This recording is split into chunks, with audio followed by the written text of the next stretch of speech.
Tonight, you're going to see how our mentor-mentee relationship guides the way that we share our stories, discoveries, and reasons behind why we lead. Heidi, being the researcher, will represent the seed. So she'll tell you about the research, the background, and where it came from, and myself, I will represent the flower and talk about how that research came to life and ultimately uplifted me to platforms like I get to stand on today and many others where I can make a huge impact and influence on others. It's important to understand where this research came from. I used to work in the corporate world, and one of the things that I noticed was this fabulous CEO, Anne Mulcahy, and this ability to say thank you and drive incredible motivation in people to come through some very hard times. And I wanted to study her.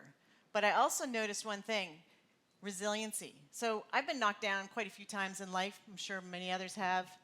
But the thing is I noticed that I get up super fast, almost instantaneously. And I wanted to understand, again, why is that? Because sometimes other people don't. They stay down for long periods of time. So I wanted to kind of understand what's happening. So in my research, I came to St. Mary's University to do work on positive leadership and understand all of those different phenomena. And we're going to tell you that story. And kind of similarly, I think we share that same curiosity for self-development and resiliency. So I grew up as a first-generation Canadian, so first of my family to grow up in this country. So we were faced with many different challenges and circumstances that required a deep-seated level of resilience to be established in order to move on.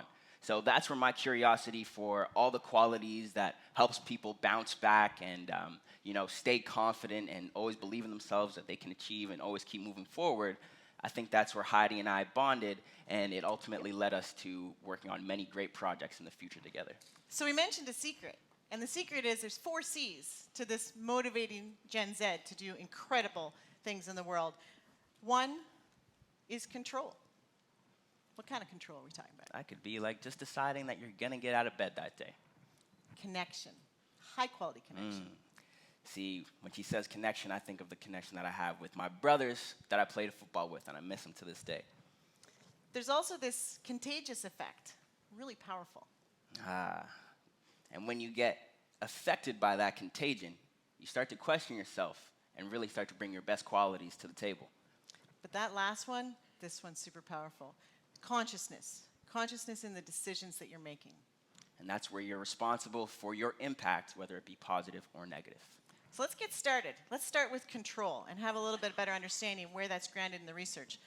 So, as like anything, you're kind of inspired by somebody else and some of their work. And Barbara Fredrickson out of North Carolina was doing a lot of work in positivity. And one of the things she looked at is this, having more positive emotions to negative. And from that, it was leading to a theory called broaden and build, where you're basically much more open, much more resourceful, better problem solvers, all sorts of different great benefits that come out of that. And I thought that was amazing, but I wanted to see, because I really love leadership, I wanted to see if we could take that and move it into a leadership model where, what if a leader worked on themselves? Could they have a tremendous impact, positive impact on people around them? I call them followers. And so that's the part of the study that became really important. And part of that positive to negative ratio, one of those things was the ability to take little nuggets of control when things are chaotic. If anybody's ever had one of those really bad moments in life or really bad times where things seem to be going wrong, if you can just take a little bit of control, all of a sudden, the future looks a little bit more plausible. Maybe I can try. Maybe someone's listening. That's what we were looking for in the research and found it. One thing that she always said to me was, it really doesn't matter how fast you're going, as long as you just keep moving forward. And that's my mantra in life.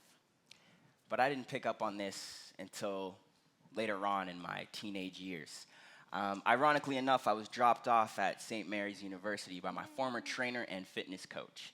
And you'd think it might be my parents or someone a little bit closer to me, but this just signifies that I've always been blessed to be surrounded by supportive adults who always saw to it that I was developing my potential. And this was potential that I couldn't see in myself at the time. So having them around me to kind of see that in me and always push me forward inspired me to do it for others. So although I couldn't recognize my own potential and what I was worth, what I was moving forward to, I made sure that my friends and my peers did. Whether it was someone on my football team or someone at school, someone getting bullied, whoever it was, I made sure that they knew that they were important and I saw the light in them. Now, I didn't realize how powerful that act of transference was until I got to St. Mary's University and started to work in the Center for the Study of Sport and Health. And it's only then that I realized it was time for me to start focusing on what I could control rather than what I couldn't.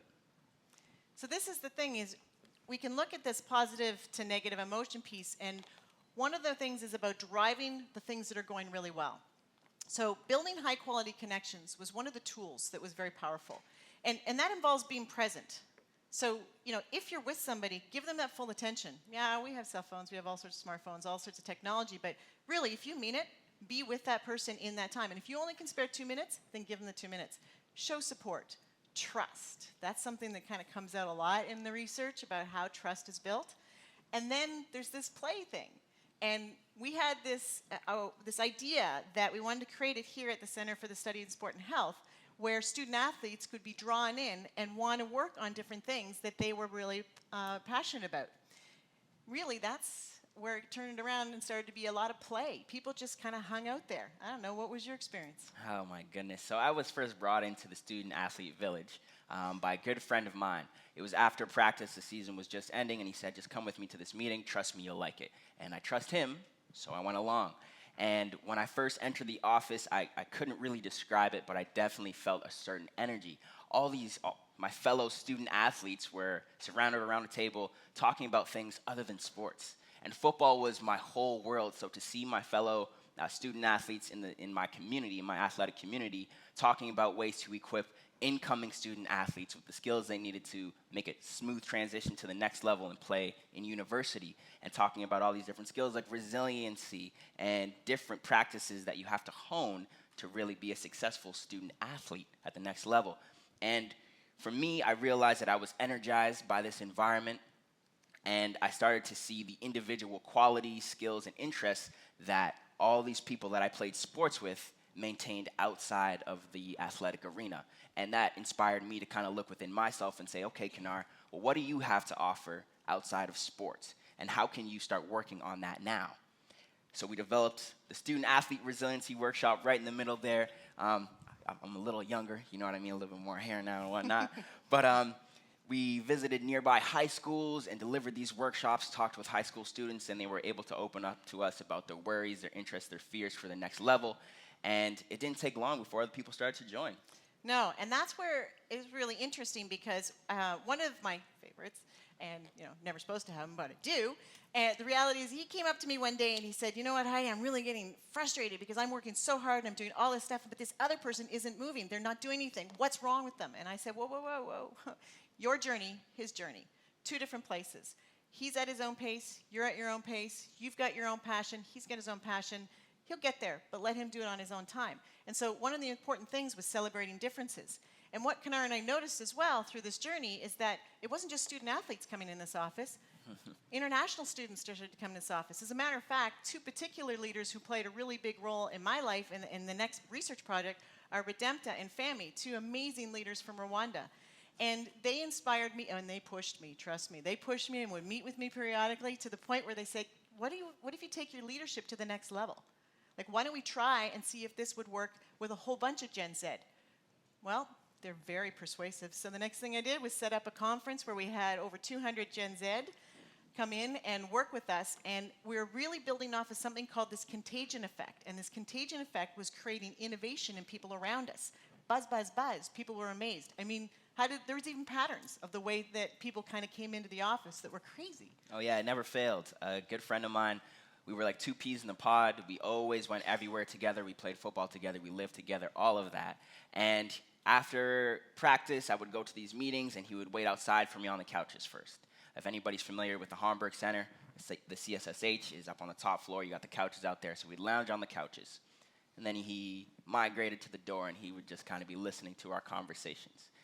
And then before you knew it, he was on the couch in the corner of the office. He was at the table helping us create the workshops and out in the field facilitating them with us.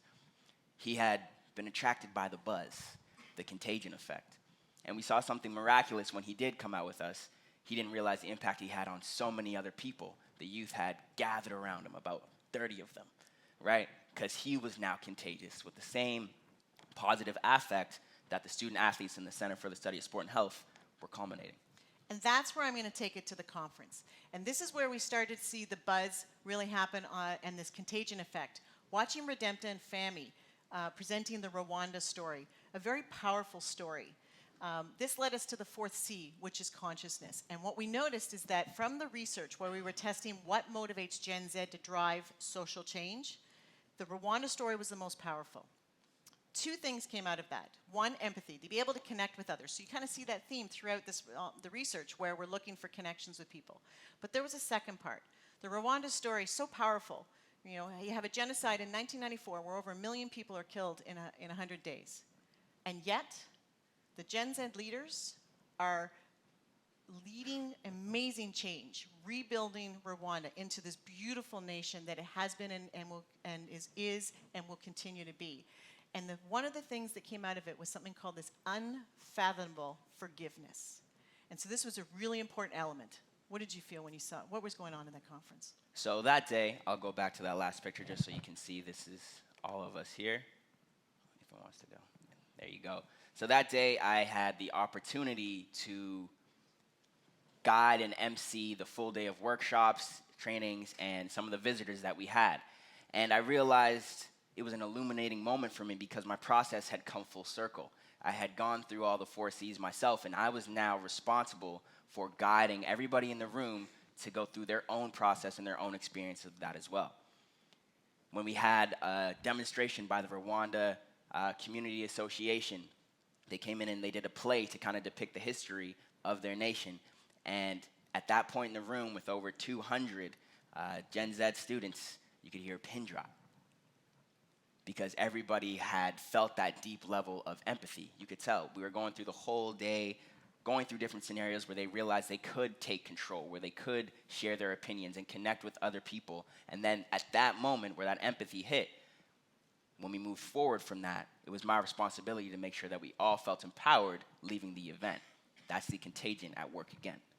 So what we're really seeing from all of this is pieces where you can take little bits of control, whether it's on a story of student athlete recovering from an injury, to somebody going through a massive trauma in their life, to an epic, tragic history of a nation going through a genocide. The ability to take tiny little bits of control in life to be able to move forward, to make really positive connections where you celebrate the differences in the way that we approach things. Recognizing you're contagious, that you can do amazing things with people just by working on yourself, and then being able to make conscious decisions. This was the power.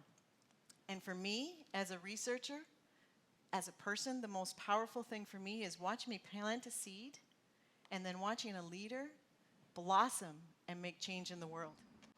Thank you.